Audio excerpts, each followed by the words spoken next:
When you are ready to use the elastic on this top, we're going to use 3/8 inch wide elastic.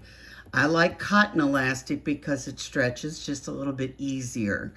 You have drawn a line 3 inches away from your shoulder line. So you've just drawn a line. Now you can see that the neck edge is already finished, and then I hemmed the sleeve edge just so you'll know exactly where to stop. So what you're going to do is to line up your elastic, and we'll put the elastic right on top of that line, and I will start to zigzag. Now I'm just going to hold this for you and show you.